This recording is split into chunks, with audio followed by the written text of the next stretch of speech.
ईश्वर सर्वशक्तिमान है तो उनकी शक्ति के कारण तो महादेव जितने महत्वपूर्ण उतनी ही माता पार्वती भी महत्वपूर्ण है।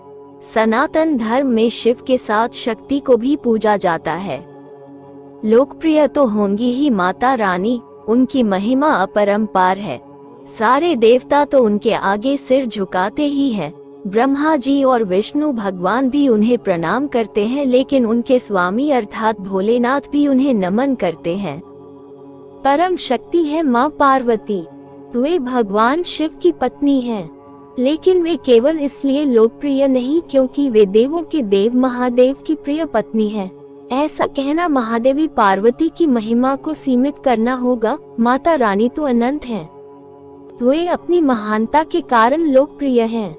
सृष्टि के प्रारंभ में जब ब्रह्मा जी की सृष्टि की रचना कर रहे थे तब उन्होंने भगवान शिव का ध्यान किया।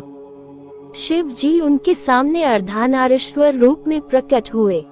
शिव जी ने शक्ति को स्वयं से पृथक किया और परमात्मा के दो अलग अलग रूप उनके सामने थे, शिव और शक्ति। विष्णु जी और लक्ष्मी माता पति पत्नी हुए।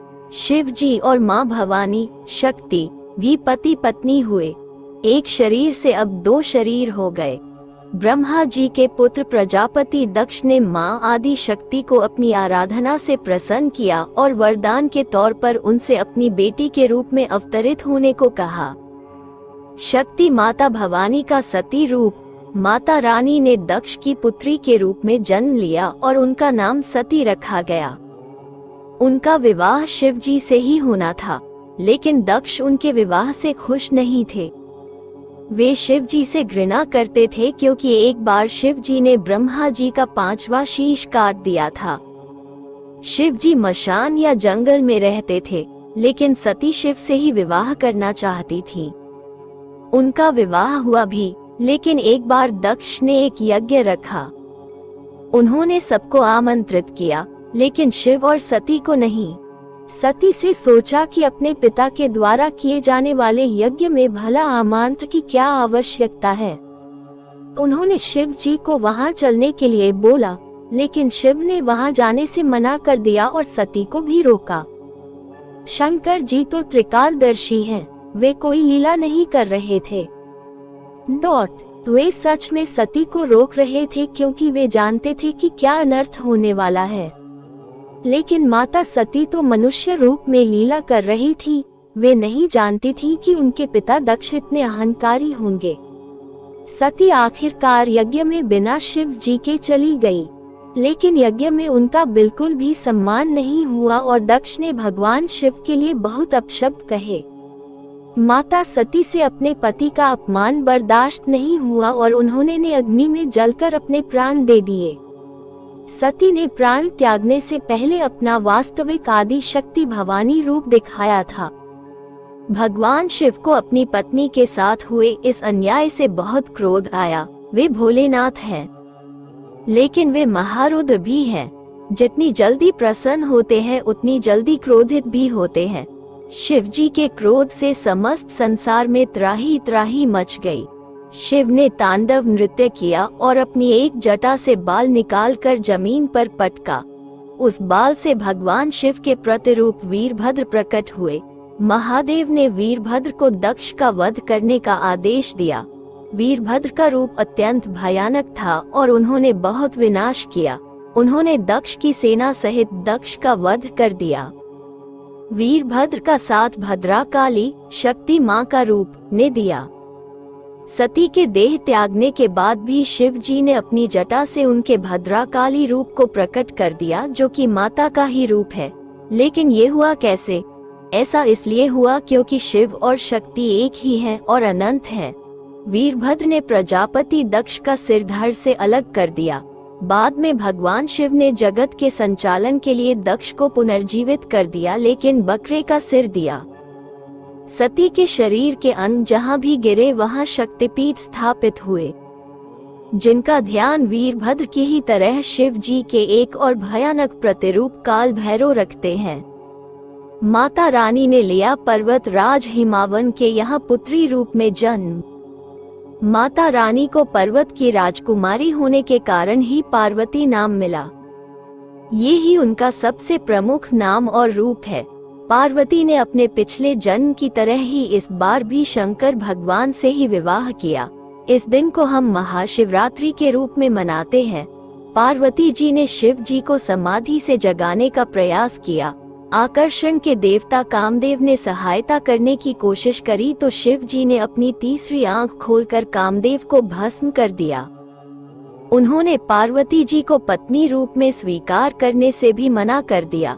पार्वती जी ने भगवान शिव शंकर को उनके वैराग्य से लाने के लिए कठिन तपस्या करी और सफल हुई। शिव जी से उनका विवाह फिर से हो गया। प्रेम की देवी भी माँ पार्वती। अक्सर लोग विवाह के लिए इनकी ही पूजा करते हैं। भक्ति और परिश्रम की देवी पार्वती जी, इन्होंने ब्रह्मचारिणी रूप में अत्यंत कठिन तपस्या करके महादेव को पति रूप में प्राप्त किया था। इन्होंने शिव जी की भक्ति करी। माता पार्वती के कुछ अन्य नाम: माँ पार्वती को उमा, गौरी, महागौरी, शक्ति, जगदम्बा, भवानी, रुद्राणी, शिवानी। शिवा, दुर्गा, अपर्णा, अन्नापूर्णा, स्कंद माता, ललिता, त्रिपुर सुंदरी, शैलपुत्री, सती, आद्या, चंडिका, महादेवी, महेश्वरी, दक्षायनी, हिमावती, शेरावाली, पहाड़ों वाली, कात्यायनी, चंद्रघंटा, ब्रह्मचारिणी, कुष्मांडा, काली, महाकाली, सिद्धिदात्री, निरंजना, गिरिजा, शैलजा, गणेश जननी, भवप्रिया, शिवप्रिया, शंकर प्रिया, चामुंडा, कालरात्रि, महिषासुरमर्दिनी, अम्बा, अंबिका, परमेश्वरी, सिंहवाहिनी, व्याघ्रवाहिनी, पिनाकधारिणी, शंकरी इत्यादि नामों से भी जाना जाता है। माता पार्वती के अनेक रूप: गौरी माँ पार्वती गौरी रूप में ही वास करती है। ये उनका स्वाभाविक रूप है। ये रूप अत्यंत सुंदर, शांत और दयालु है। दुर्गा माँ पार्वती का योद्धा रूप, अत्यंत भव्य रूप और दुष्टों का विनाश करने वाली। भगवती जगदम्बा के साथ एक साधक का क्या अनुभव रहा है, वो मैं आपको बताता हूँ।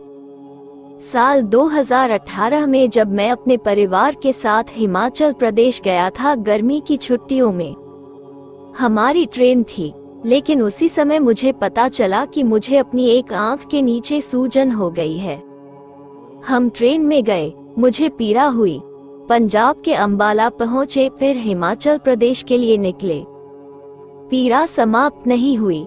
शाम को मंदिर पहुंचे, लाइन में लगे ही थे कि मुझे पता चला कि मेरी आंख तो पूरी तरह से ठीक हो चुकी है और मंदिर जाते वक्त बहुत तकलीफ हो रही थी, लेकिन लाइन में लगते ही दर्द खत्म और सूजन पूरी तरह गायब। मजे की बात ये कि उस मंदिर का नाम था नैना देवी मंदिर। 51 शक्तिपीठों में से एक ये वही स्थान है जहां माता सती की आंख गिरी थी। चमत्कार देखिए, मुझे भी आंख की समस्या थी। ऐसा लगा मानो देवी माँ ने मेरी सारी पीड़ा हर ली। मुझे वहाँ बिल्कुल एनर्जीज फील हो रही थी। वहाँ एक अलग ही प्रकार की ऊर्जा थी। भगवती का चमत्कार वही नहीं रुका। उसी ट्रिप पर आगे हम चिंतपूर्णी देवी के मंदिर गए, वहाँ भी अच्छा लगा। फिर हम पहुँचे ज्वाला देवी के मंदिर। हम वापस लाइन में लगे। उस भरी गर्मी में हम मुश्किल से आगे आए ही थे कि लोगों की धक्का मुक्की के कारण हम सब लाइन से बाहर हो गए। हमारा ड्राइवर साथ में था, जुगाड़ू आदमी था। लोगों का ध्यान भटकाया और हम वापस लाइन में लग गए, बल्कि काफी आगे ही चले गए। पर उस बीच लोगों के विरोध के कारण मेरे पिता और ड्राइवर भैया दोनों लाइन से बाहर ही रह गए। मेरी माँ और बड़े भाई ने ज्वाला माता के दर्शन करे, बहुत अच्छा लगा, लेकिन मन में एक बात का बुरा लग रहा था कि पापा और ड्राइवर भैया माता के दर्शन नहीं कर पाएंगे। हमारे दर्शन हुए भी नहीं थे कि हमारी नजर पापा और ड्राइवर पर पड़ी। दोनों लाइन से बाहर थे, लेकिन दोनों के माथे पर तिलक था। हम दर्शन करके आए और इस बारे में पापा से इस बारे में पूछा तो जो उन्होंने जो बताया वो तो भगवती अम्बा का कमाल ही था। उन्होंने बताया कि उन्हें मंदिर के पुजारी मिले थे। आगे पापा ने बताया कि उन्होंने पंडित जी को इस बारे बताया कि उनके दर्शन नहीं हुए। पापा ने पूरा वाक्य बोला भी नहीं था और पंडित जी मुस्कुराए और उन्हें मंदिर के गर्भगृह में ले गए, जैसे मानो भगवती माँ ने ही पंडित जी से कहा था कि उन्हें क्या करना है। वहाँ पंडित जी ने उन्हें दिखाई वो जगह जहाँ से निकलती है ज्वाला माता। उस मंदिर में भी वो एनर्जी मैं फील कर पा रहा था। तो मुझे ये 2 अनुभव उन दिनों आए थे उसी ट्रिप पे। मैं तो कहूँगा कि प्रत्येक सनातनी या कोई भी व्यक्ति जिसे आस्था हो, उसको पूरे 52 नहीं तो कम से